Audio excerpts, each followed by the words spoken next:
Now we move to our entertainment interview. Our guest today is a bona fide superstar. He wears many hats. He's a content creator, an actor. He has a growing online audience who supports his craft, and he's also a nightlife specialist.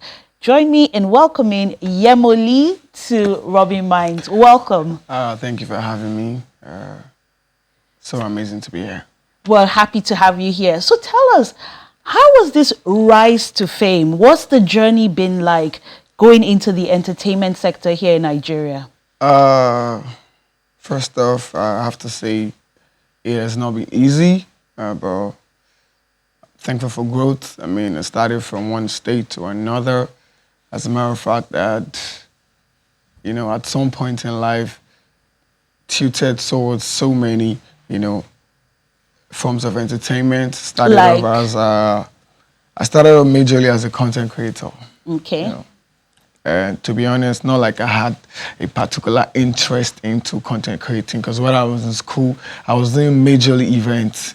You know, So you're the one that they come to for the best parties on campus. Exactly, I was that guy, you know, that go-to guy for parties. And as a matter of fact, from my 100-level days, we're already doing concerts ourselves, you know, getting freshers together contributes 1,000 naira just like we can have a proper thing outside our hostels. So I feel like... and when you were doing that, did it ever occur to you that this might actually be my career, not what I'm in school studying? As a matter of fact, my mother wanted me to end up in the bank. You know, every mother wanted her son to be the, you know, 9-to-5 guy earning. So I just feel like before university was like the first time I really had space of my own, like the, how do I put it? I was so free. I had freedom. So I felt like, so you could now find that I'm your not my mommy's passion. boy, I think let me try to do something else. So I just really was just doing a couple of that at the same time, schooling at the same time, you know, reading my book. So it was after uni. I feel like at some point, the major question hits every graduate, like, what next? What next? Exactly. Like, are you going to get that bank job and make mommy proud? When you decided to go into this nightlife, content creation, entertainment, was it met with support, or there was a bit of apprehension? Like, are you going to make money from this? I had no idea. I was just being optimistic and just hoping that, you know, all decisions I was taking towards entertainment, I was going to get it right. And I'm just really grateful that at the end of the day, I mean, it's amazing. And when I started off content creating, it was hard because, as a matter of fact, you need big blogs to, like, you know, repost you and stuff like that. So I just really started with a little community of people that just really liked the way I was doing my content creating, because I was, unlike every other content creator that has to do scripting, I was just basically so you just original. stayed on your own lane. Yeah. Now, a lot of people will say that being big costs a lot of money, that you have to spend millions of naira, like when you're going for events, your hair, your makeup. I know for the ladies, stylists, even for the men, I can see that you have locks. Me as well. So do you spend millions, and do people spend millions in keeping up with the Joneses? As a matter of fact, it gets to a stage where you really have to take care of yourself, and most times in the nightlife industry, how people perceive you really, really matters. You know me, I'm selling luxury to people.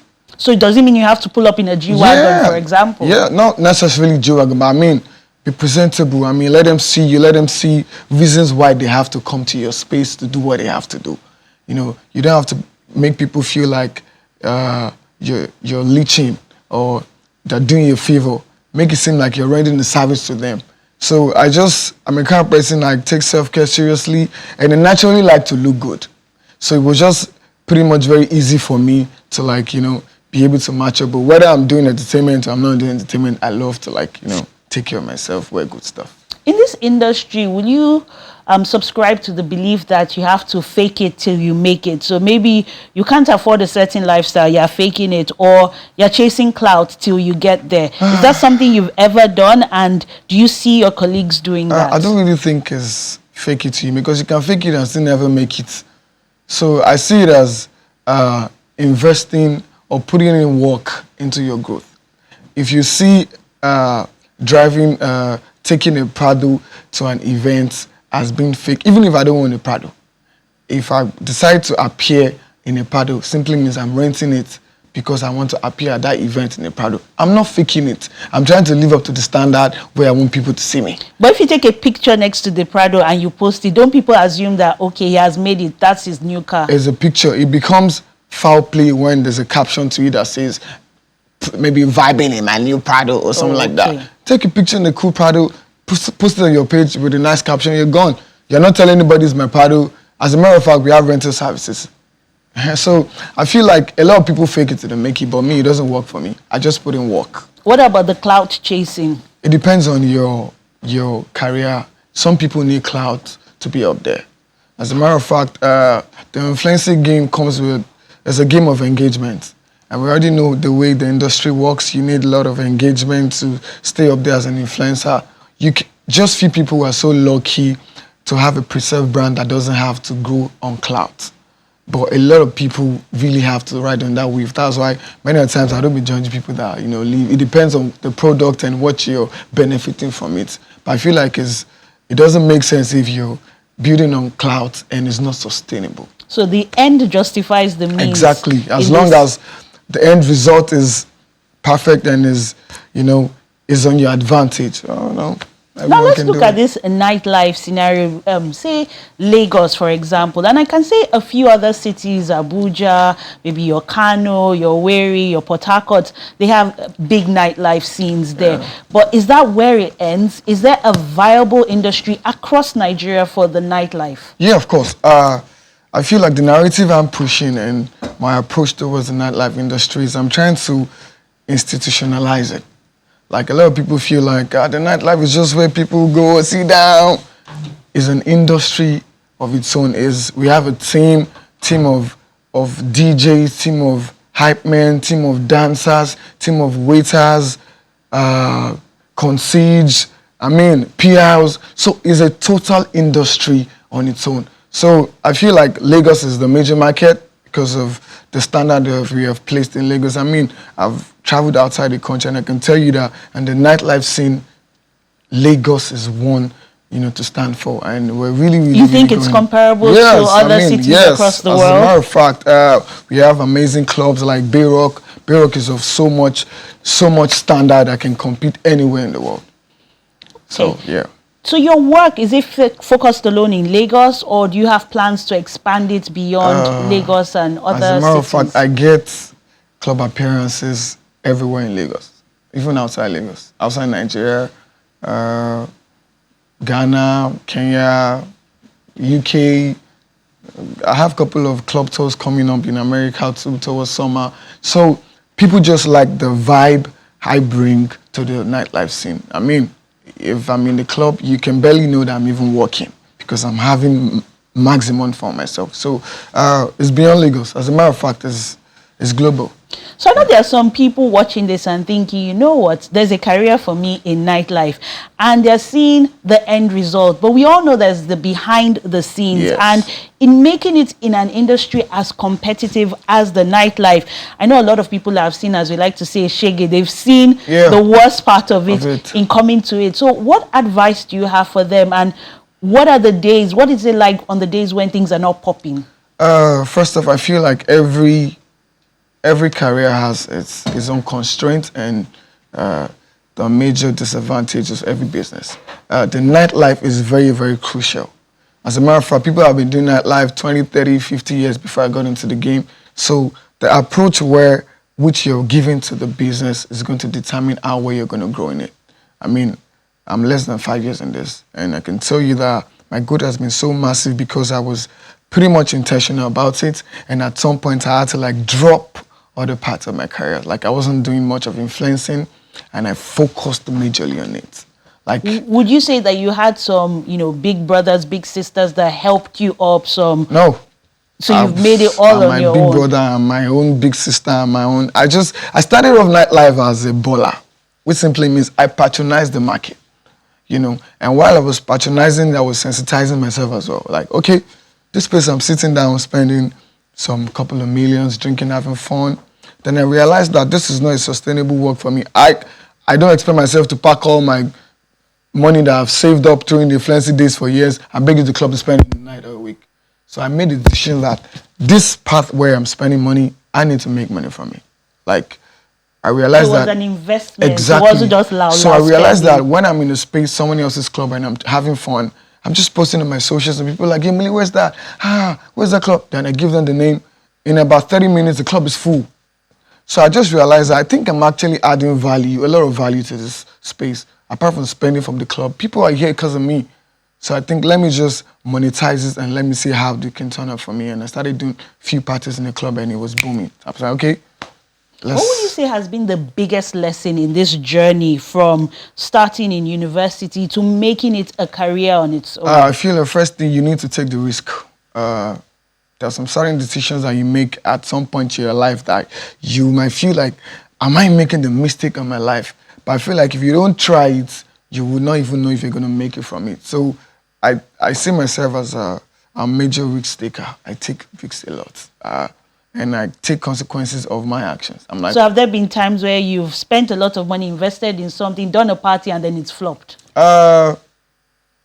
Maybe one, not like flopped, but my expectations were not as much as, while I was growing, I was trying so many things. Like, there's some parties that you shouldn't do on the sea and you take it to the beach house, and there's some parties that you need to do in the club. So I was basically testing a lot of stuff. So sometimes I get disappointment, but I feel like it's going. But I mean, right now, I feel like I'm good. I don't think I can throw a party that wouldn't sell out anymore. Oh, okay.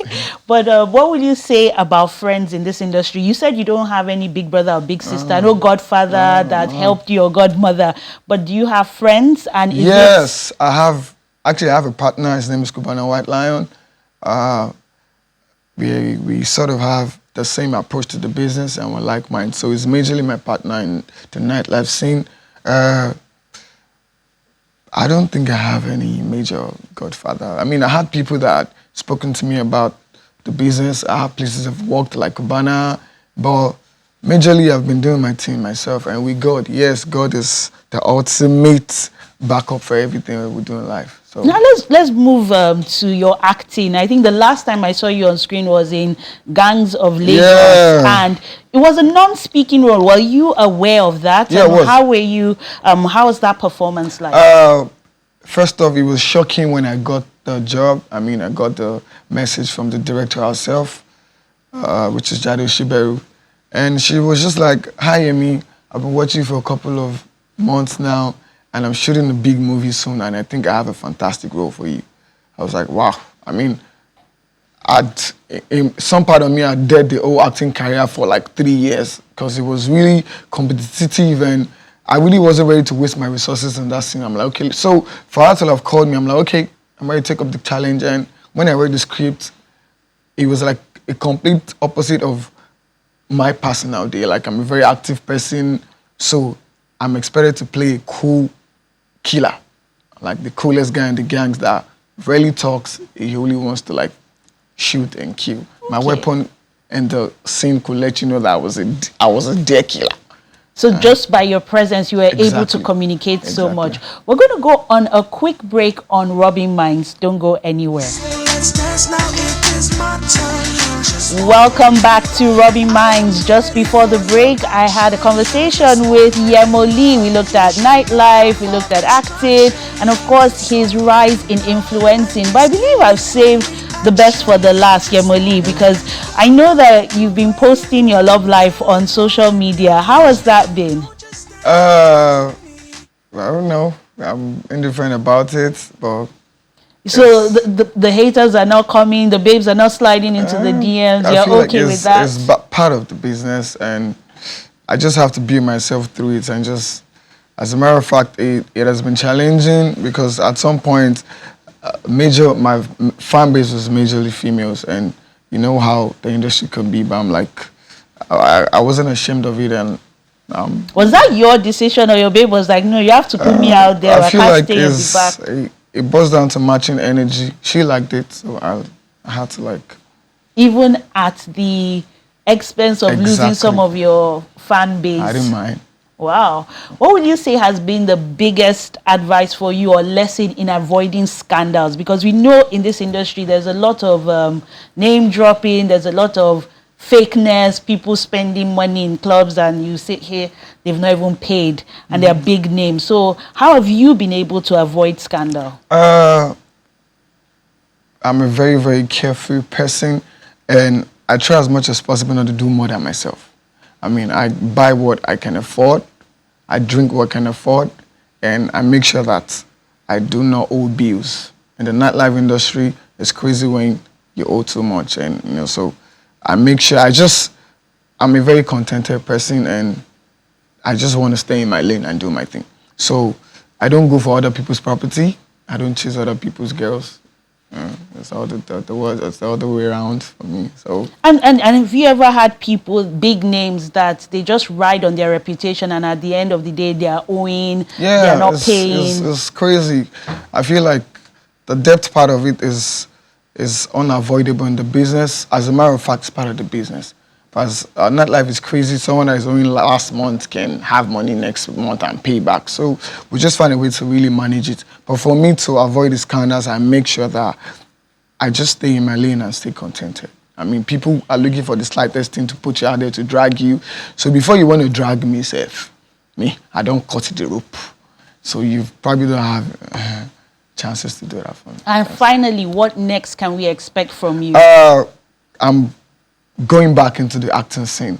I mean, the reception and the love I got from Gang of Lagos was super amazing, and people said they want to see me more on the screen. Yemoli, give us TV stuff, give me content. So I'm doing a couple of YouTube series later in the year, and I've shot about 4 or 5 movies after that, after Gang of Lagos. So I'm currently on a project with Bimba Ademoye too, and so you guys will see more of me in the Nollywood. Who knows? Maybe MVCA coming soon. Okay, okay. I think I'm on that too as well. I really enjoyed your performance in Gangs of Lagos, Thank and you I can't very wait much. to see you express yourself through different roles. Yes, you will. Thank you very much, Emily, for being our guest on Thank you Rubbin for having me. Minds. My honor. Thank you. Action, just